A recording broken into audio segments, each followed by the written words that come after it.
కేంద్ర ఎన్నికల సంఘం 4 రాష్ట్రాలు ఒక కేంద్రపాలిత ప్రాంతానికి ఎన్నికల నోటిఫికేషన్ విడుదల చేసింది. దీనిలో మొదటి విడతగా కేంద్రపాలిత ప్రాంతం పుదుచ్చేరిలో ఏప్రిల్ 9వ తేదీన ఎన్నికలు నిర్వహించనున్నారు. ఈ నేపథ్యంలో కేంద్రపాలిత ప్రాంతం యానంలో ఎన్నికల కోడ్ అమల్లోకి వచ్చింది. పుదుచ్చేరి ముఖ్యమంత్రి రంగస్వామి యానం వచ్చిన సందర్భంగా పుదుచ్చేరి రాష్ట్ర ఢిల్లీ ప్రత్యేక ప్రతినిధి మల్లాడి కృష్ణారావు సమావేశం నిర్వహించారు. గత 5 సంవత్సరాలుగా యానం అభివృద్ధిలో చాలా వెనుకబడిపోయిందని, 100 రోజుల్లో యానం రూపురేఖలు మారుస్తానని హామీ ఇచ్చారు. విద్య, వైద్యం, మౌలిక సదుపాయాల కల్పనకు కృషి చేస్తానని తెలిపారు. తాను పదవిలో ఉన్నా లేకున్నా ప్రజల కొరకు ఎప్పుడు పనిచేస్తూనే ఉంటానని మల్లాడి కృష్ణారావు పేర్కొన్నారు. అలాగే ఎన్డీఏ గవర్నమెంట్ ఎందుకంటే కాంగ్రెస్ గవర్నమెంట్ లోనూ మంత్రిగా పనిచేశాను. ఎన్డీఏ గవర్నమెంట్ లో నేను ఇప్పుడు ఈ 5 సంవత్సరాలు చూశాను. నేను ఎన్డీఏ గవర్నమెంట్ ని చూశాను నేను. కానీ గతంలో పనిచేసినప్పుడు చూస్తే ఏ ఒక్క ఫైలు మేము చెయ్యాలనుకున్నా కూడా సహకరించేది కాదు. అదే మీ ఆంధ్రప్రదేశ్ లాంటిదో లేదా తెలంగాణ లాంటిది అనుకుంటే ఇది లెఫ్టినెంట్ గవర్నర్ ఉంటారు. గవర్నర్కి వెళ్ళే ఫైల్స్ 100లో 1% 2% మాత్రమే ఉంటుంది.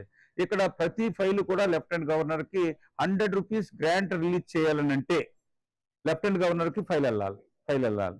అందుకని ఏదైనా ఒక transfer group B, group C, ఏ ట్రాన్స్ఫర్ చేయాలని అంటే లెఫ్టినెంట్ గవర్నర్కి వెళ్ళాలి. ఆ విధంగా ఉన్నప్పుడు ప్రతి ఫైల్ కూడా లెఫ్టినెంట్ గవర్నరు పాజిటివ్గా రూల్స్ ఎక్కువగా ఫాలో అవుతారు. అదే పొలిటీషియన్ అయితే ఈజ్ అవుట్ ఆఫ్ వే కొంచెం ఉన్నా కూడా పర్వాలేదు, ఇది ప్రజల కోసం అని చెప్పేసి వెళ్ళిపోతూ ఉంటుంది.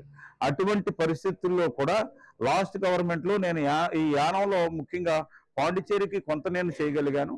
యానానికి లాస్ట్ గవర్నమెంట్లో వ్యతిరేకంగా ఉన్నప్పుడు కూడా ఇక జిప్మెర్ హాస్పిటల్ కానీ, సెంట్రల్ ఇంజనీరింగ్ కాలేజ్ కానీ, ఆయుష్ హాస్పిటల్ కానీ, అంబేద్కర్ విజ్ఞాన భవనం కానీ, అలాగే సాయి స్పోర్ట్స్ సెంటర్ కానీ, ఇలాగా అనేకమైన నేను కిరణ్ బేడితో వ్యతిరేకంగా ఫైట్ చేస్తూ కూడా నేను తేగలిగాను.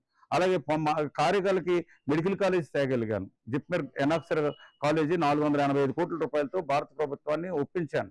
అప్పుడు ఏది సెంట్రల్ గవర్నమెంట్కి వ్యతిరేకంగా పార్టీలో ఉండి ఎవరికి జరగలేని పనులు అప్పుడు జరిగాయి. కానీ ఇప్పుడు నేను ఈ యానానికి, ఈ పాండిచ్చేరికి 5 సంవత్సరాల్లో నేను చేసింది పెద్ద ఏమీ లేదు.